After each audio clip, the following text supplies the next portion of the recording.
Assalamualaikum warahmatullahi wabarakatuh. Anak-anakku, bagaimana kabar kalian hari ini? Semoga tetap sehat dan tetap semangat untuk belajar fisika. Kali ini kita akan belajar tentang gerak atau motion. Materi ini sebenarnya sudah kalian pelajari sejak di SMP. Nah, kita akan mendalami dan mengulang kembali tentang materi gerak atau motion ini. Ada dua gambar yang dapat kalian amati. Apakah keduanya bergerak dalam fisika? Bagaimana dengan lintasan dari kedua gambar ini? Apakah tujuan keduanya sama? Dan adakah perbedaan yang dapat kalian amati dari kedua gambar tersebut?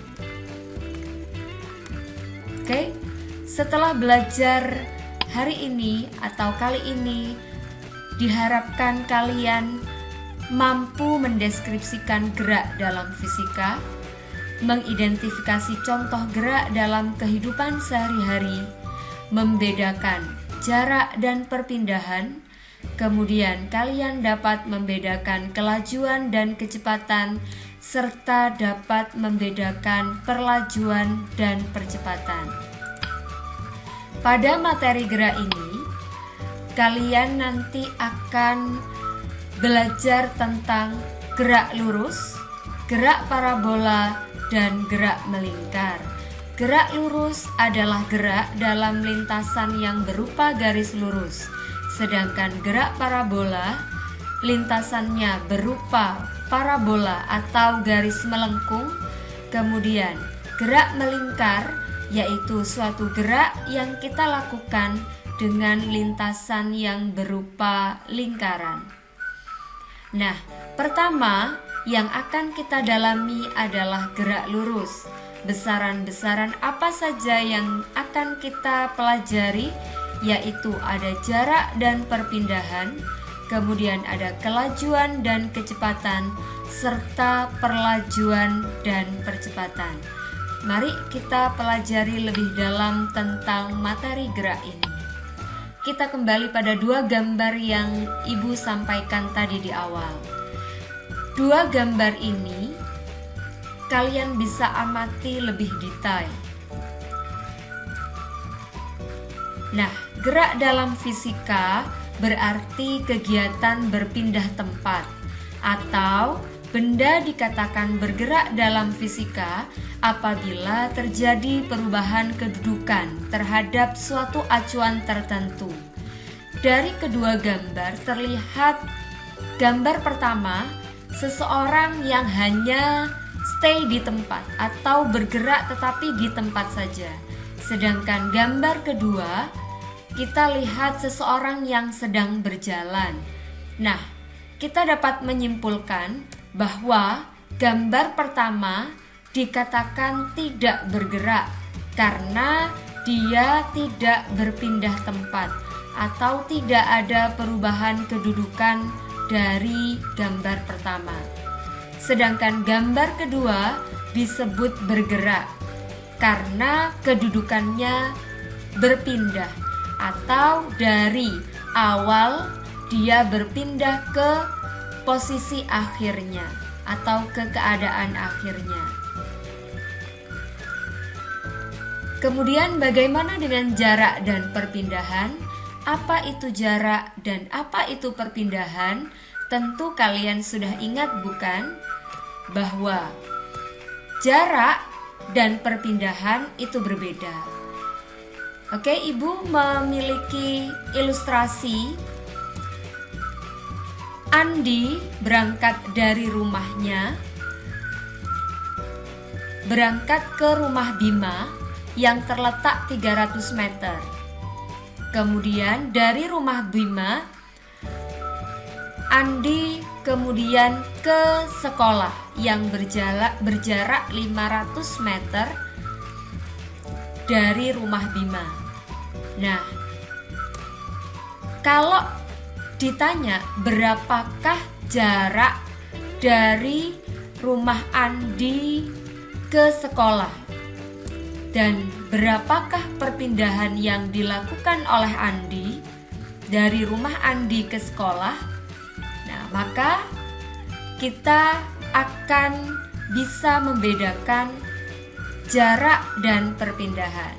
Sebelum kita menjawab ini, mari kita belajar lebih jauh lagi tentang apa sih berbedanya jarak dan perpindahan.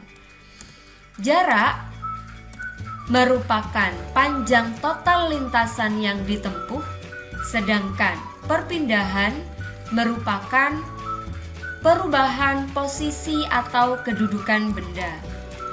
Jarak disimbolkan dengan S atau X atau R, sama dengan perpindahan simbolnya.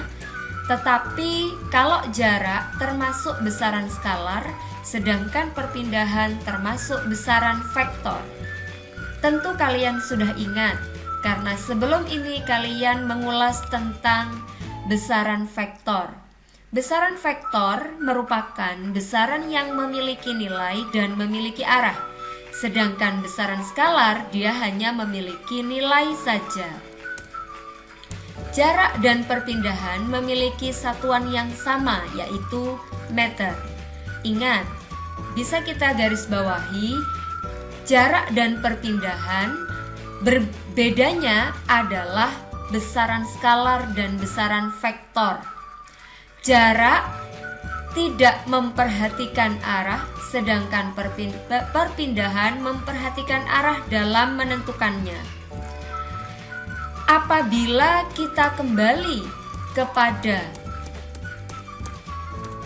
kasus ini, maka Andi yang semula berangkat dari rumahnya menuju rumah Bima yang panjangnya 300 meter, kemudian ke sekolah panjangnya 500 meter yang ditempuh, maka jarak yang ditempuh Andi dari rumah ke sekolah yaitu 300 meter ditambah 500 meter.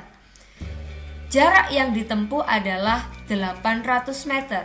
Sedangkan perpindahannya kita hanya melihat dari rumah Andi ke sekolah saja, yaitu berapa? Nah, kita bisa menggunakan Pythagoras dalam matematik. 300 garis miringnya 500, maka ini adalah 400 meter. Jadi jarak yang ditempuh Andi sebesar 800 meter, sedangkan perpindahan yang ditempuh Andi adalah 400 meter. Oke, kita lanjutkan tentang bedanya kelajuan dan kecepatan. Kelajuan dan kecepatan berbeda.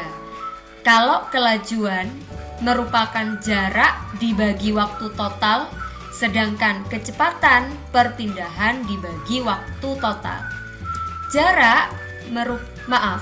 Kelajuan dan kecepatan memiliki simbol yang sama, yaitu V, sedangkan kelajuan merupakan besaran skalar, kecepatan merupakan besaran vektor. Satuan kedua besaran ini sama, yaitu meter per second. Oke, bagaimana dengan perlajuan dan percepatan? Perlajuan dan percepatan memiliki simbol yang sama, tetapi kalau perlajuan adalah kelajuan dibagi waktu total, sedangkan percepatan merupakan kecepatan dibagi waktu total. Sehingga perlajuan merupakan besaran skalar, sedangkan percepatan merupakan besaran vektor. Simbol keduanya sama, yaitu A, dan memiliki satuan yang sama, yaitu meter per second kuadrat. Oke, kita ke latihan soal. Apabila ibu punya soal seperti ini, seorang atlet berlari dari garis start ke arah barat sejauh 600 meter selama 1 menit, kemudian berbelok ke utara sejauh 300 meter selama setengah menit, lalu berbelok lagi ke timur sejauh 600 meter dalam waktu 1 menit, lalu ke selatan sejauh 300 meter selama setengah menit, sampailah di garis finish di tempat yang sama dengan garis start. Hitunglah berapa jarak yang ditempuh, berapa perpindahan, kemudian berapa kelajuan dan berapa kecepatan rata-rata yang dilakukan oleh atlet ini. Maka kita bisa menggambarkan terlebih dahulu. Misalnya atlet berangkat dari A ke barat sejauh 600 meter menuju B, kemudian ke utara 300 meter menuju C, lalu ini harusnya panahnya ke kiri ya, ke kiri 600 meter menuju D, kemudian ke selatan sejauh 300 meter kembali lagi ke titik A. Jadi ada ralat di sini, harusnya C ke D itu panahnya menuju D. Nah, bagaimana dengan jarak? Jarak, tadi Ibu menyampaikan bahwa jarak bukan merupakan besaran vektor, melainkan besaran skalar. Sehingga dalam menentukan jarak, kita total semua lintasan yang ditempuh, yaitu dari A ke B 600 meter, B ke C ditambah 300 meter, ditambah lagi C ke D 600 meter, dan terakhir ditambah D ke A 300 meter. Maka jarak yang ditempuh adalah 1800 meter. Sedangkan perpindahan, perpindahannya adalah 0. Kenapa? Karena pertama berangkat dari A, kembali lagi ke A. Posisi awal dan posisi akhirnya sama.